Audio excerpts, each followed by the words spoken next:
masuk ke pembahasan pertama, yaitu mengenai profil usaha.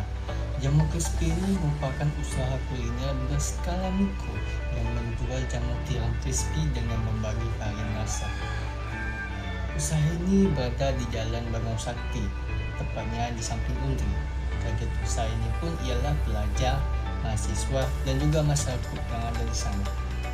Usaha ini dibuka pada pukul 3 sore hingga jam 10 malam. Visi dari usaha ini pun ialah menjadikan usaha makanan ringan berbahan dasar jamur yang berkualitas, inovatif, dan diminati masyarakat luas. Nah, sedangkan misi dari usaha ini ialah menjaga kualitas produk, menghadirkan varian rasa yang menarik, memberikan pelayanan terbaik, memanfaatkan pemasaran Produk digital, varian rasa jamur serta crispy. mengelola usaha Oke, jadi di slide secara pertama efektif ini dan kita bahas juga dulu soal efisien. produk yang kita jual. Usaha kita fokus di jamur crispy dengan 5 varian rasa biar pelanggan punya banyak pilihan. Yang pertama, original, rasa gurih alami jamur tiram. Yang kedua ada balado, pedas manis ala Padang. Yang ketiga barbecue smoky kayak barbecue. Yang keempat ada keju, gurih creamy rasa keju susu. Yang kelima ada spicy, buat yang suka ekstra pedas.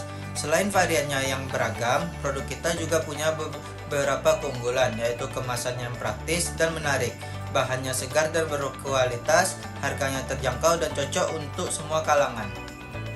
Analisis eksternal, pestel. Di slide ini kita lihat faktor-faktor dari luar yang bisa mengaruh ke usaha kita. Analisis ini namanya pestel dan ada 6 faktor yang kita bahas. Yang pertama, politik. Pemerintah lagi aktif mendukung UMKM lewat pelatihan dan kemudahan izin usaha. Jadi ini jadi angin segar buat kita. Yang kedua ada ekonomi. Harga bahan baku masih lumayan stabil, tapi tetap harus waspada kalau harga minyak dan tepung tiba-tiba naik. Yang ketiga sosial. Tren anak muda sekarang makin suka cemilan yang praktis dan lebih sehat. Nah, ini pas banget sama produk kita. Yang keempat ada teknologi. Kita bisa manfaatin IG, TikTok, dan WA buat promosi, plus daftar di aplikasi pesan antar biar jangkauannya lebih luas. Yang kelima ada lingkungan. Limbah produksi kita relatif sedikit, tapi tetap harus jaga kebersihan dan pakai kemasan yang aman. Yang kelima legal. Ada beberapa hal yang perlu diurus seperti izin, usaha, standar, kebersihan pangan, dan label komposisi produk. Analisis eksternal, 5 Force Porter. Kita bahas analisis eksternal pakai metode 5 Force Porter. Ini buat ngelihat seberapa besar tekanan persaingan yang kita hadapi dari luar usaha kita. Yang pertama, pendatang baru, tinggi. Karena modal untuk masuk ke bisnis ini kecil dan produknya gampang ditiru, jadi potensi pesaing baru masuk itu cukup besar. Yang kedua, daya tawar pemasok, rendah. Pemasok jamur tiram lokal banyak, jadi kita punya banyak pilihan dan nggak bergantung ke satu pemasok aja. Yang ketiga, daya tawar pembeli, tinggi. Pembeli punya banyak pilihan produk sejenis di pasaran, jadi kita harus terus jaga kualitas dan harga. Yang keempat, persaingan industri, tinggi. Pelaku usaha makanan ringan sudah banyak, jadi persaingannya cukup ketat. Yang kelima, produk substitusi, sedang. Ada beberapa produk lain yang bisa jadi pilihan konsumen kayak ayam crispy, keripik, dan kentang goreng. Analisis internal, analisis SWOT. Nah, di slide ini kita masuk ke analisis internal usaha kita, namanya SWOT. Ini buat ngelihat kondisi usaha kita dari dalam, apa yang sudah bagus dan apa yang masih perlu diperbaiki. Yang pertama ada strengths atau kelebihan dari usaha ini. Rasanya enak, gurih, teksturnya renyah, modal kecil dan bahan bakunya murah, variannya banyak, lebih sehat dibanding gorengan biasa. Selanjutnya yang kedua ada weakness atau kekurangannya. Produknya nggak tahan lama, kapasitas produk masih terbatas, promosi dan branding belum maksimal, belum punya tempat usaha yang tetap. Yang ketiga ada opportunities atau peluang. Tren makanan ringan lagi terus naik. Sosmed bisa jadi alat promosi yang murah dan efektif. Ada dukungan pemerintah buat pelaku UMKM. Bisa kerjasama aplikasi pasar antar online. Yang keempat ada threats atau ancaman. Pesaing sejenis udah banyak. Ada produk substitusi kayak ayam crispy, keripik, kentang goreng. Harga minyak dan bahan baku bisa naik sewaktu-waktu. Selera konsumen bisa berubah.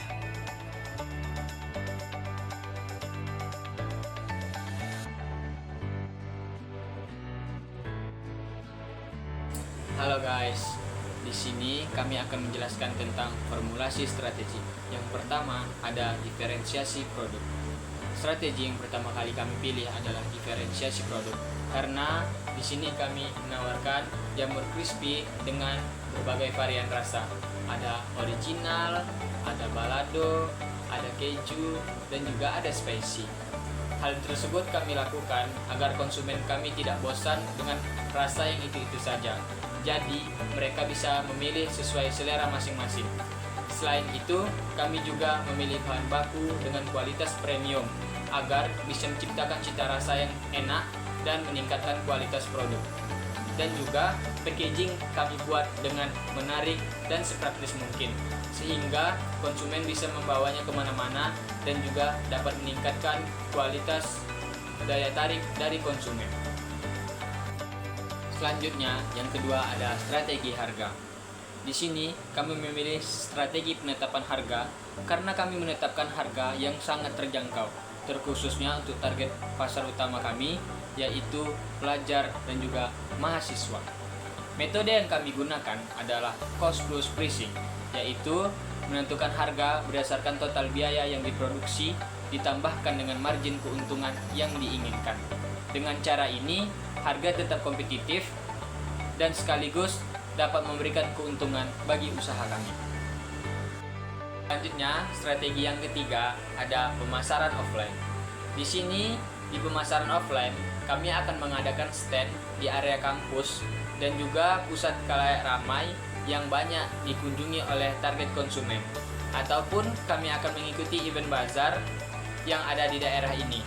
Selain itu, kami juga akan mengadakan promosi dan diskon pada waktu tertentu untuk menarik pelanggan baru.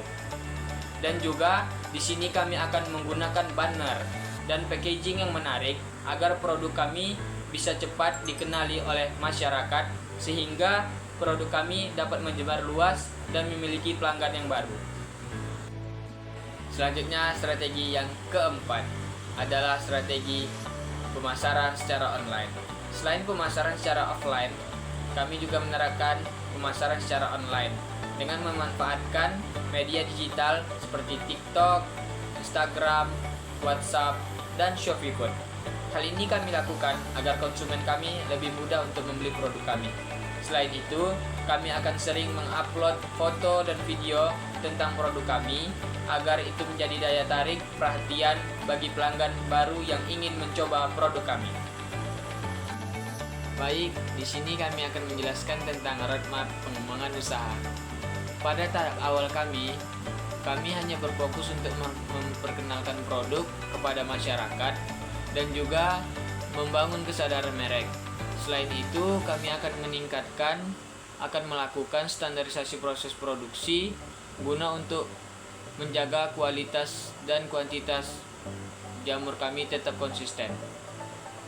Setelah usaha kami mulai berkembang, kami berencana untuk menawarkan varian rasa terbaru terhadap jamur crispy yang kami jual, guna untuk meningkatkan minat konsumen terhadap jamur yang kami jual. Dan dalam jangka panjang, target kami ialah membuka cabang di lokasi yang strategis, guna untuk meningkatkan target pasar. Dan kami akan merekrut karyawan tetap untuk mendukung operasional yang semakin meningkat. Selanjutnya yaitu mengenai evaluasi kinerja usaha. Pada aspek keuangan, targetnya adalah meningkatkan omset dan juga menjaga laba agar tetap stabil. Pada aspek pelanggan, targetnya adalah meningkatkan kepuasan pelanggan dan juga pembelian ulang. Pada aspek proses internal, targetnya adalah menjaga kualitas produk dan kecepatan pelayanan. Sedangkan pada aspek pembelajaran dan pertumbuhan, targetnya adalah terus melakukan inovasi produk dan juga meningkatkan kemampuan tim. Nah, sebagai kesimpulannya, usaha jamur crispy ini memiliki peluang yang baik untuk berkembang karena memiliki rasa yang enak, harga yang terjangkau, dan juga variasi produk yang beragam. Namun, usaha ini juga menghadapi tantangan seperti persaingan yang tinggi dan juga kenaikan harga bahan baku tentunya. Oleh karena itu, diperlukan promosi yang aktif inovasi produk yang berkelanjutan, menjaga kualitas produk, serta memperkuat pemasaran digital agar usaha dapat berkembang lebih besar di masa depan.